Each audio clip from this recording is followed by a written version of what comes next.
And so it is again that the energy in the room presses upon you. In the moment that I was gone, the energy has increased and developed. Awareness is more open. Hearts are more palatable. They're malleable. I want my partner to use the right word that I see. They are soft. And what has happened in the last few moments since I said the words that would close a mini channel is a consciousness shift in the room. And there are those now ready to hear what they came for. I am so aware, dear one, of who is here. For the message is about the recalibration of self. And the message is one that asks the listener and the reader to go beyond that which they would consider as what I would call survival reality. To move into the potential possibilities of things that are real, but that have no structural proof. And what I mean by structural proof is that they are not three-dimensional attributes that you understand. And I'm asking this because that is what is required for a recalibration of that which is personal, the very self-core, which is you. And in review, I will say that the channel tonight then complements the one from last night. And it will be succinct within itself and complete. However, if you will to listen to them as a pair, one before the other, in the sequence they were presented, it will be more complete. And so with this said, I will give a review of last night that will be then quick. Energy on the planet is what is shifting. But you cannot even define energy. We said before, if we ask you what energy was, most would see it in a wire. You do not think of energy as being that which emulates from or to the human being on a regular basis. It's usually something static you walk into or leave. The idea that the human is transmitting and receiving certain kinds of multidimensional energies all the time is not something that you were taught when you were a child.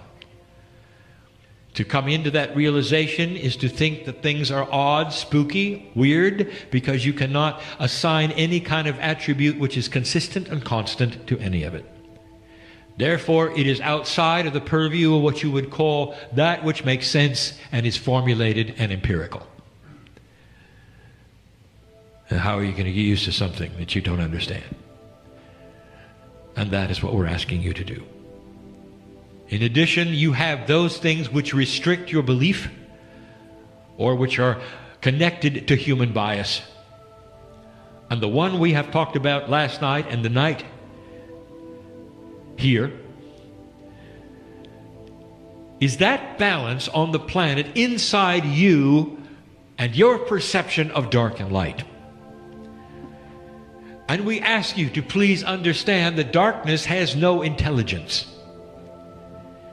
But you assign intelligence to all of these kinds of things because they are not empirical. And when you feel resistance, you assign an entity to it, not understanding that it might simply be the way things work. Again, we defined light and dark. Again, we wanted you to understand that you are a light worker and that light has an active attribute and darkness does not, as defined. Darkness is the absence of light. But the balances is something you could understand. If we told you there was going to be a new balance of dark and light, you'd say, I understand. If I told you that light was going to change and darkness was going to change, you'd say, what does that mean? But it is. Human being, why are you so interested in creating attributes that are personal when it comes to physics? If you put your hand in an invisible place and you felt something push back, chills would run down your spine and you'd say, who is that? Let me ask you something. When you jump up in the air and it pushes you down, do you get chills down your back and say, who is that? And you don't, and that's because you grew up with gravity. It's the biggest pusher of all. You didn't assign an entity to it, did you? When you have magnetics at their best in a static situation in a laboratory and you are working with the power of the positive and the negatives in repelling and pushing, you're looking at something that pushes and pulls. And have you assigned names to that? Only the ignorant natives might have done that, not understanding what it was at the atomic level. You have atoms that are missing parts. And those atoms look to other atoms that have those parts. They're constantly, through a process of unequalness, trying to balance. This is physics. It's energy. And they attach themselves to find atomic structure of the parts that are missing. That's magnetism. And I'm going to tell you the truth, dear ones. There's no negative entity in there with tails and a horn. Or horns and a tail. That was a Kryon joke. We're trying to show you something that should be so obvious to you. If you haven't experienced it, doesn't mean it doesn't exist. And so there are things that push and pull that you cannot see, that you believe are entities. Enter dark and light. Multidimensionality in systems on the planet of balance, much like magnetics, are always in play. And one of the attributes we told you was changing was one of the most esoteric of all, and that was the crystalline grid. The crystalline grid at the moment does not remember things linearly. If things happen that are negative, it remembers them with a higher power quotient than things which are positive. And therefore, when you walk on former battlefields, you feel it. And that's going to change. As the energy shifts, the crystalline grid, even in past remembrances, shift. What you do today rewrites how the crystalline grid remembered it yesterday. And here you are with the axiom that I have given you before, that what you do in the future changes the past. For the crystalline grid is becoming less linear than it used to be, and is going to start remembering things far differently than it used to be, to such an extent that a light worker standing in a battlefield will forever erase what happened in battle. And we have told you to expect this. That you are rewriting self-worth. And it's hard. Last night we left with this. That the idea was for you to understand more about the push-pull of dark and light, and what may very well happen next, and try your very best. Do not assign an entity to it. Darkness is stupid. It has no intelligence. It is simply part of a system that wants to survive for balance. Like so many other systems on the planet, even the ones at the atomic level. They're designed to survive for balance. When you start to rewrite the system, you will have that which is dark and light start to change its attributes. And what I'm trying to tell you is, light worker, the dark is going to resist and start to push back harder for survival. And you're going to go right to that place where it says, the dark side is getting me today. Not understanding that you're dealing with a force, not an intelligence. And I will tell you yet again, something that many still don't understand. If you're in the light, you can trick the dark. Because you can see and it cannot. That is the secret, dear one. And yet the dark is going to come forward in its balance trick, in a multi-dimensional way, to try to snuff out the light. Oh, dear ones, the light is coming. What's happened to you today? Can you feel it? You're going to leave differently than you came. Can you feel that? I can. I know who's here. I know what's happened. I know what's happened. The third language, which is a consciousness of communication way above anything my partner did today, has visited you in this room, and that's what he was talking about. He knew that was imminent, and it doesn't always happen. Touching those with truth. Helping those to understand perhaps a little more why they're here. I'm going to talk about that. Even solving some problems. Now that's energy. That's a multi-dimensional energy you did not expect. Touching you in areas that you cannot explain. But your wisdom factor gets bigger. Light workers have the advantage. You're about to plant seeds of peace on earth, and in the process, an old balance of light and dark will be interrupted. Eventually, like some of the other planets we have discussed, the dark will diminish to a place where there will be no more war. Countries will continue to have disagreements. There will be things to work out. But there will be no more war. We have told you that you will look back on the time before 2012, eventually.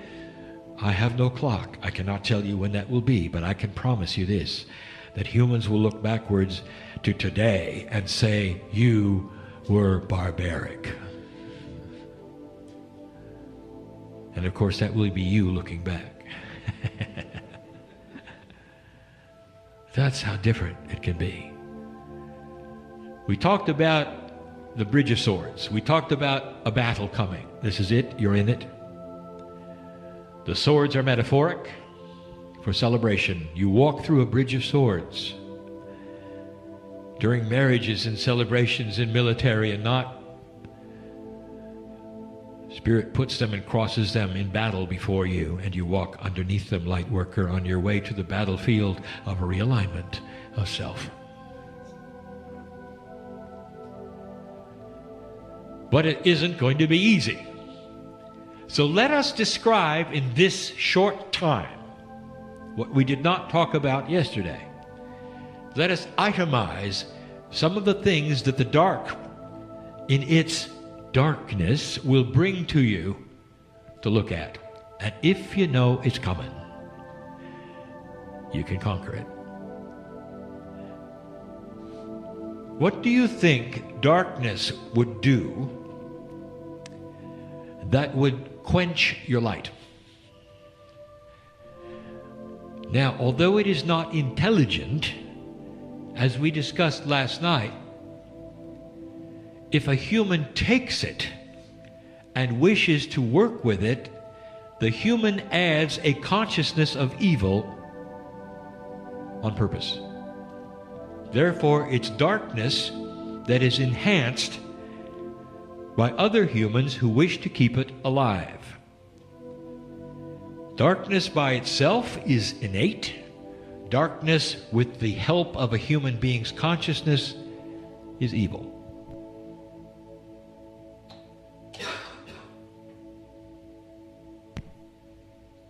It helps to explain the power of those processes which human beings have had where they conjure up that which seems to be demonic, gives credibility to that which is voodoo, and must marry to a belief system of those who are afraid. So it is complex. You're not fighting an entity, but in a way, you are also fighting other humans. Now, you expected that, did you not? There will be an element of human nature that will fight the light. But they're still in the dark. What is it that dark energy could do to quench your light? Because that's what you can expect. So let's study it. Light is diminished, if not extinguished, totally by fear. If there's anything that darkness knows with the help of intelligent human beings, that's not an oxymoron if you study what I just told you.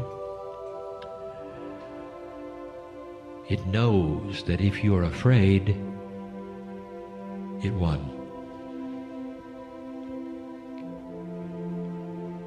In physics, in nature, all through the planet, change is resisted. If change is inevitable, there are certain things within the system that will fight to the death to keep things the same. This is what you are facing, an old paradigm that wants to remain.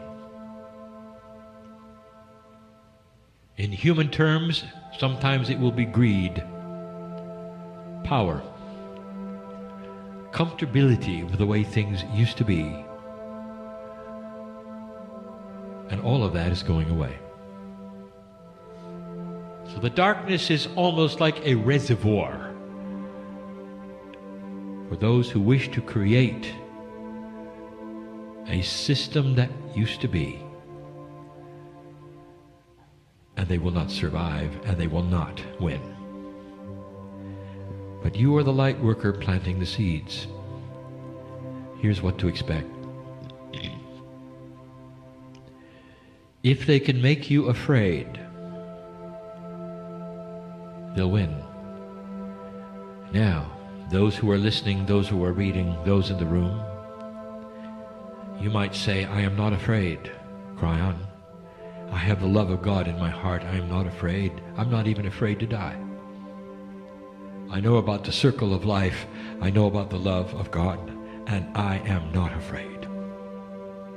And here's what I'm going to tell you. You might be. Because the dark, with the aid of other human beings, knows your Achilles heel, light worker. And it's not what you think. What would you be afraid of, really? I will say it again. Light workers have an attribute you wouldn't expect: lack of self-worth. You've been beat up.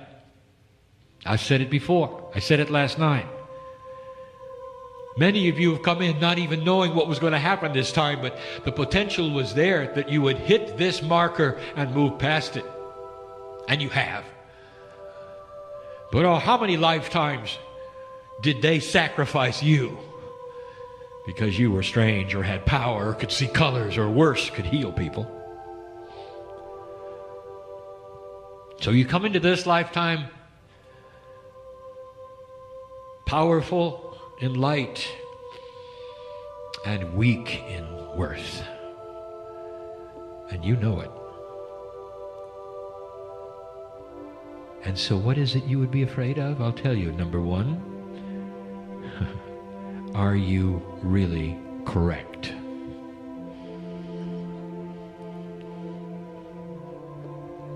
Is this really happening? Or are you a fool who have grasped on to the nothingness, the emptiness of the New Age and lived your life in frustration and foolishness? And you will say, I am not afraid of that because I know I am right. I feel it in my heart. I have the love of God. And I'm going to tell you there will be things that may make you ask the question. And if you even start to ask the question, that is a seed of doubt. And on your deathbed, and not until then, you'll never know. You see where I'm going with this, dear ones? Because this darkness, which is not intelligent, knows about light and dark. It knows what you're afraid of. It can't see you. And you can dance around it and move around it. It can't see you, but can make you afraid. Afraid whether you have it right. And then there's the minutia of rightness. You were trained in a three-dimensional world with three-dimensional spirituality, and they told you over and over, if you don't do this right, you're going to fail. You might even go to hell. And so it may occur to you, you've been doing it wrong. And in doing it wrong, you've displeased God, or worse, you're not fulfilling the purpose that you came for. And you use the word contract. Let somebody come along who looks like a light worker and tell you you failed, you haven't pleased God, and you're not fulfilling your contract, and you will go down. Because you will hear them and they will appear to be one thing, and they're not. They'll be representatives of the dark. This is the war that we spoke of. It's the war of belief. Light and dark is clashing in a multidimensional way, in a back and forth way that you didn't expect, and it's not as simple as not being afraid. Dark will trick you if you let it. Dark will come along and say, well, have you found your life's purpose yet? And most of the light workers in the room will say, not really. But I know I will someday. And the darkness will say, it's too late. For you failed God and you failed yourself, and you'll never do the things you came for. And darkness is so 3D. I want you to watch for this, dear ones, for this is how you're going to know what is dark and what is not. If darkness tells you you failed, that is not the light. If anyone on this planet stands in front of you and says you haven't found your contract and when are you going to get with it spiritually, that's not the light. And I will give you the truth. And the truth is something I have given over and over. Light workers are here to stand and show their light, not to do things. You were born on the planet to walk from A to B, to have compassion for other human beings, and to show the family what love is, to show the workers around you what love is, to be gentle in your countenance and act like a master, not to write a book or build a healing center or do any of the other things that you've been told you might be doing. Did you hear me? Being here is what you came for. And we celebrate this light. And as long as you walk on the earth and understand this, darkness cannot touch you. For you can't be afraid of things that are not right. You've made the rules. Don't let them tell you what the rules are. Afraid of having failed God, afraid you didn't fulfill your contract. Let me give you a concept if you haven't heard it before. If you want to have a contract, fine. If you've been told that you have a contract, fine, but it's in invisible ink.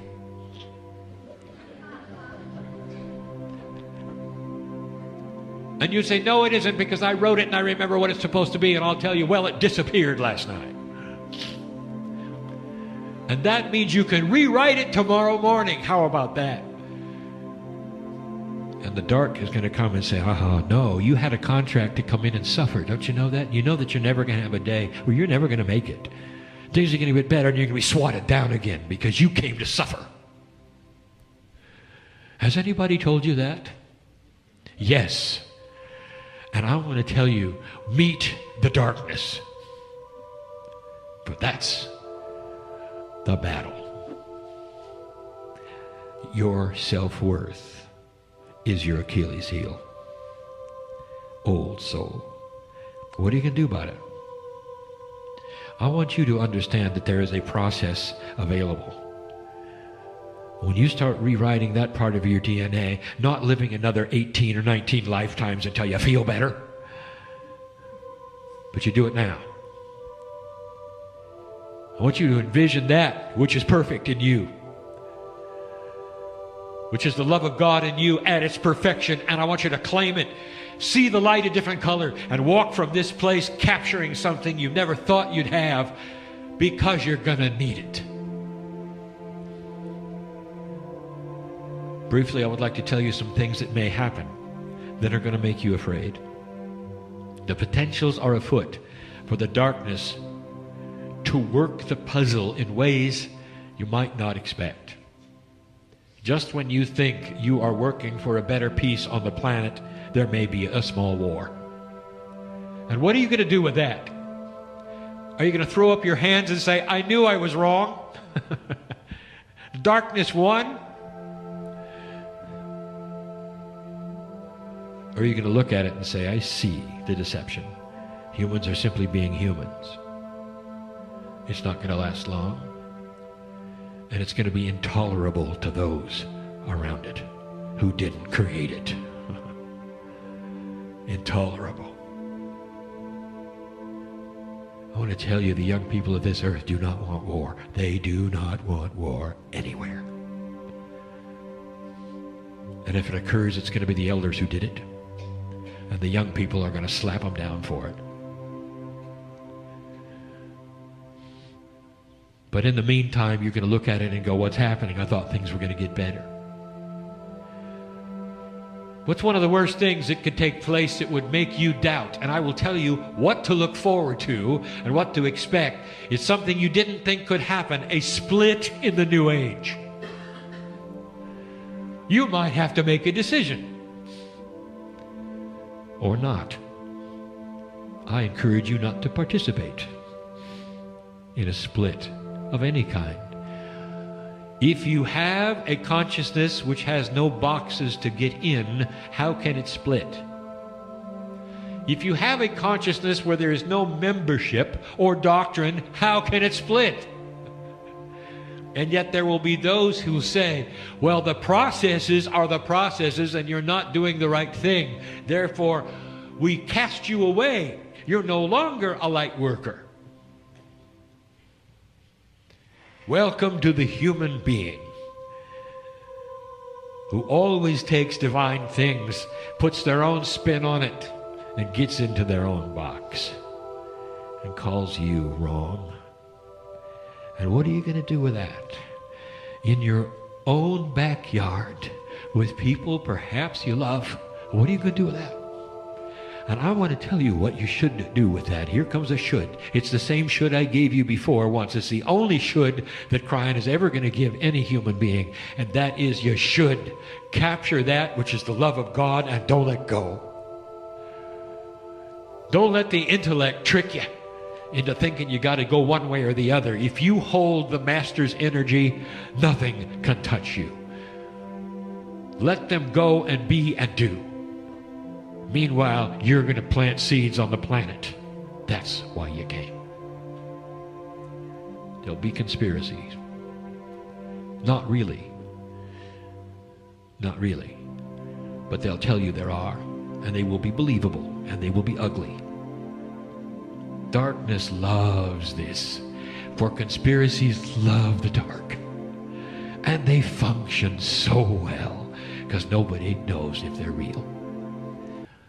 And so, that's what darkness will plant. Conspiracy theories you haven't even heard yet. And there will be a lot of them. Recognize them when they show up. Know that they are not from the light. Know that they are not accurate. Recognize them and cast them away. Do not support them. You do not have to argue with anybody who comes forward with it. You can see the love of God in your life and see God in them, and that's all you have to see. And you move forward, planting the seeds of light on the earth. Can you imagine what the masters of the planet went through? Who confronted them with what? The things that have not been written down? The difficulties with humanism? Can you imagine? And do you know what they did with it? Nothing. They didn't have to. They were above it, all of it. Those conspiring against them, trying to get signatures here and those kinds of things there, they were above it. They moved forward and put their light where it should be. The Master said the difference between then and now is that the earth is ripe and ready, and that the seeds you plant will grow, and they'll grow fast. The seeds are compassion. They are understanding. They are love. And they are, listen, good health. How do you feel about that? Light worker, you didn't come all this way, so you die early. That's not in the contract.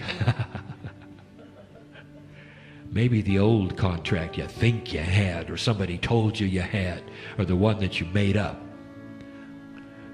That's not the love of God.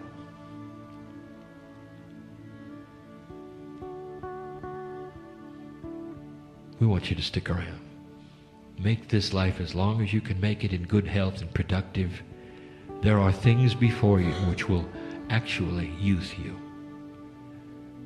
There are processes before you all will be able to look at that become multidimensional, apart from that which is recognized, which literally will keep you alive. Because the cellular structure which is innate in your body is multidimensional and will cooperate with consciousness if it's pure.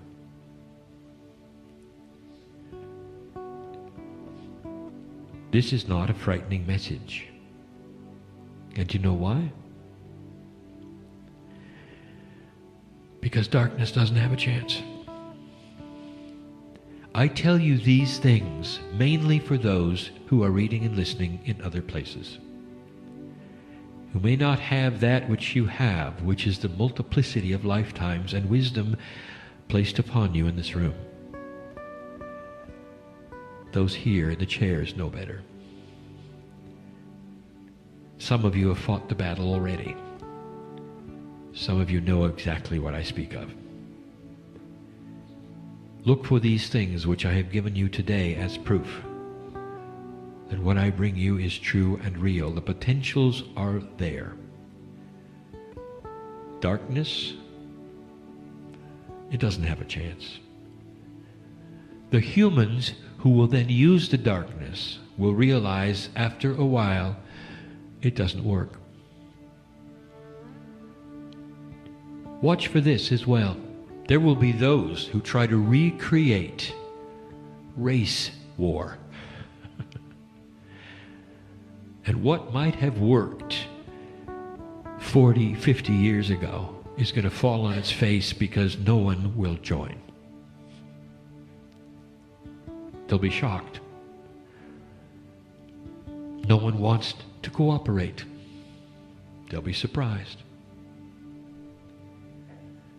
These are the kind of things we talk about for you to watch for.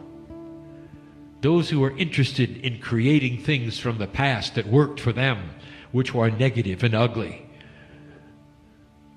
won't work.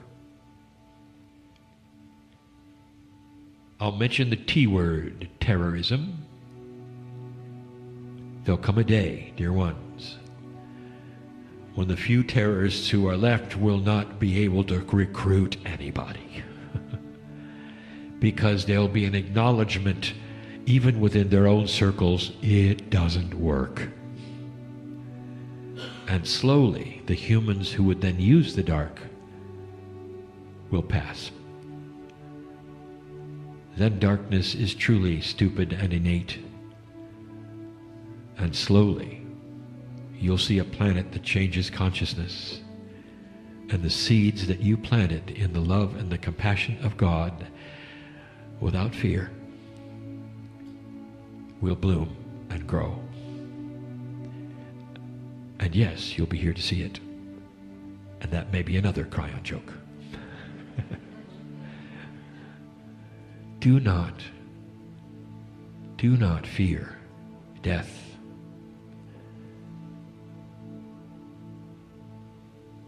All of you are scheduled for return. All of you, every one in the room. I speak to the room. You could hardly wait to get back. Let me point it this way. You're going to plant seeds and walk away and wonder whether they ever grow? Is that what you're going to do?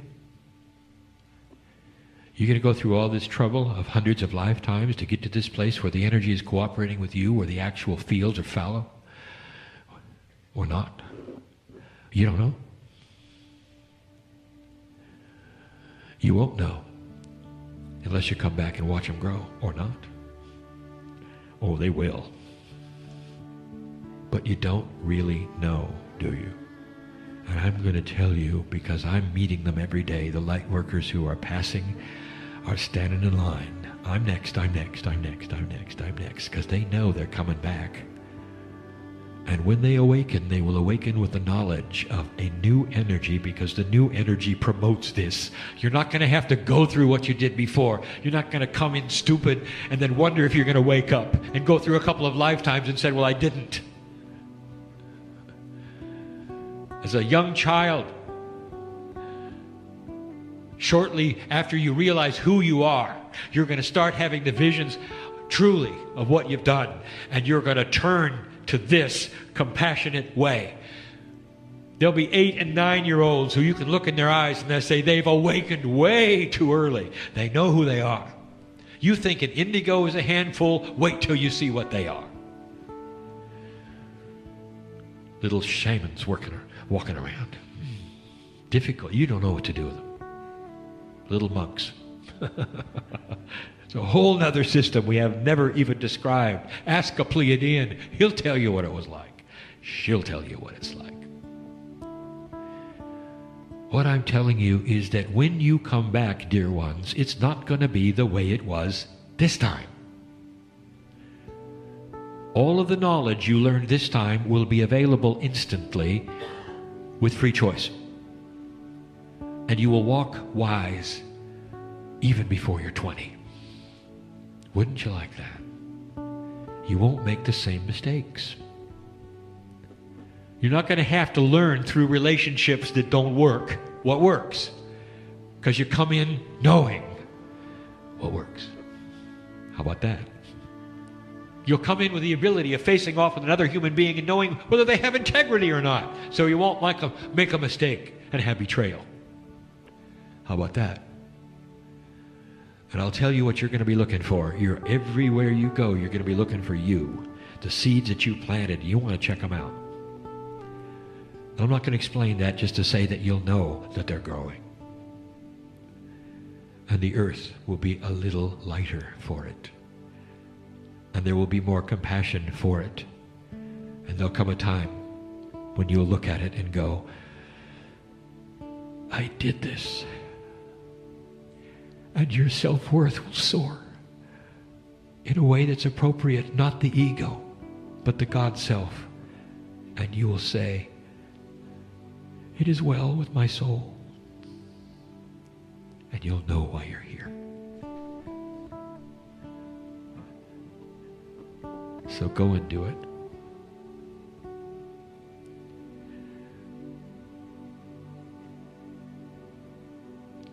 I'm Kryon, in love with humanity. And so it is. I just wanted to share this moment with you because it's a very special moment, and there's some surprises. We are right here at the